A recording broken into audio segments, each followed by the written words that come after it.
Bonjour les parents verts et prudents.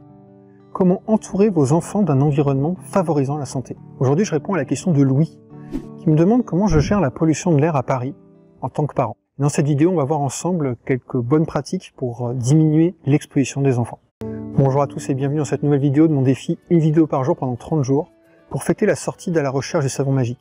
Je suis Guillaume et sur cette chaîne, je partage des conseils et des astuces pour vous aider à entourer les enfants d'un environnement plus sain, avec moins de pollution et plus de nature. Si c'est votre première visite, je vous invite à télécharger mon guide offert qui vous donne les essentiels pour bien démarrer en santé environnementale pour parents. Le lien est dans la description. Aujourd'hui, je réponds à la question de Louis qui me demande « Pourquoi habites-tu à Paris ?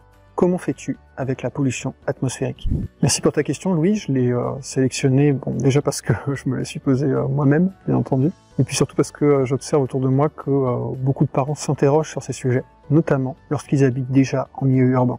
Bon, donc déjà sur le pourquoi j'habite à Paris, j'y ai répondu dans une vidéo précédente.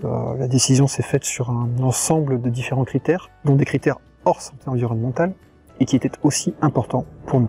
Aujourd'hui, j'ai développé un peu plus le comment je gère la pollution de l'air en milieu urbain à ce stade. Bon, d'abord, j'essaie d'appliquer un maximum de bonnes pratiques visant à limiter les expositions de mes enfants. Par exemple, ce qui doit être la bonne pratique la plus connue, je repousse ou j'annule leurs activités physiques intenses en cas de pic de pollution de l'air. Même si j'ai en tête que les évaluations bénéfices-risques existantes suggèrent que, en règle générale, il reste plus bénéfique de continuer à faire du sport en cas de pic, en fait, comme mes filles ont un bon niveau d'activité physique et de mouvement en routine, décaler ou annuler quelques séances ne présente pas d'enjeux significatifs à mes yeux. Ensuite, lorsqu'on a déménagé, je m'étais renseigné sur les études qui portaient sur des liens entre des effets sanitaires et des distances avec les axes routiers à fort trafic. Sur la base des éléments que j'avais pu trouver à l'époque, j'ai retenu une distance minimale d'environ 500 mètres dans nos recherches de logement. Et puis toujours concernant le lieu de notre habitation, j'ai fait attention à respecter une certaine distance avec des installations urbaines de proximité dont l'impact est démontré ou suspecté. Par exemple, atelier de réparation de roues, onglerie, imprimerie ou installation de nettoyage à sec. On a aussi choisi un appartement dans les étages car j'avais trouvé de premiers éléments suggérant des expositions plus faibles. Bon, je vais m'arrêter là parce que je veux garder le format de vidéo court, mais je mets dans la description un lien vers un article où je développe ces aspects. Mon deuxième axe principal de gestion des risques, c'est d'essayer de diminuer les possibilités d'apparition d'effets chez mes enfants, en les aidant à construire un corps plus robuste, avec un haut niveau de santé. On peut voir ça comme une application du principe Minimax que l'on a vu à l'occasion d'une autre vidéo. On essaie de donner un style de vie sain à nos enfants, au moins sur les paramètres que nous maîtrisons le mieux dans cette vie principalement urbaine. Donc on est notamment très impliqué sur les aspects liés à l'hygiène de vie. En fait, on se base sur l'observation générale qu'un corps en bonne santé est un corps qui est moins vulnérable aux effets des pollutions. Une fois dit ça, chaque enfant a ses propres spécificités, bien sûr, et chaque corps a sa propre histoire aussi. De ce que je peux observer, mes filles me semblent avoir un bon niveau de santé à ce stade.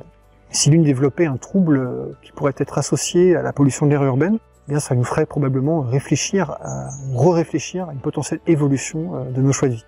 Bon, c'est pas un sujet simple et c'est notamment pour ça que j'ai choisi la question, Louis. Sur ce sujet, mes réflexions sont toujours en cours. J'ai partagé comment je fais à ce stade pour participer à nourrir les réflexions.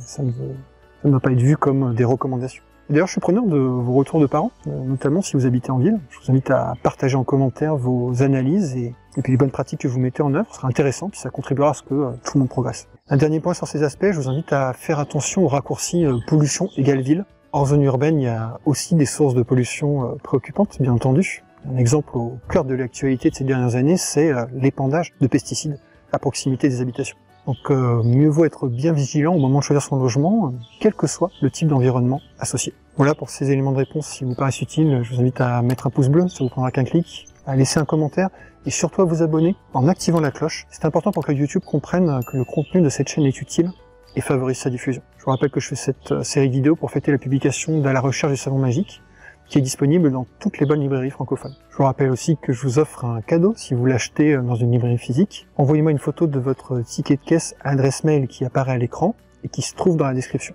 Moi, je vous enverrai une checklist pour agir sur les autres sources potentielles de polluants dans la salle de bain. Un bon complément au livre pour réduire les expositions préoccupantes du quotidien. Une bonne partie de ce défi de 30 jours sera consacrée à répondre à vos questions, donc vous pouvez m'indiquer en commentaire les questions que vous avez par rapport à un problème, une frustration en lien avec l'environnement de vos enfants. Au sens large, j'essaierai de faire un maximum de vidéos-réponses dans le cadre du défi. Voilà, je vous dis à demain pour la prochaine vidéo. En attendant, je vous invite à faire partie des parents verts et prudents, des parents qui s'efforcent de diminuer les expositions de leurs enfants aux pollutions de l'air. À demain.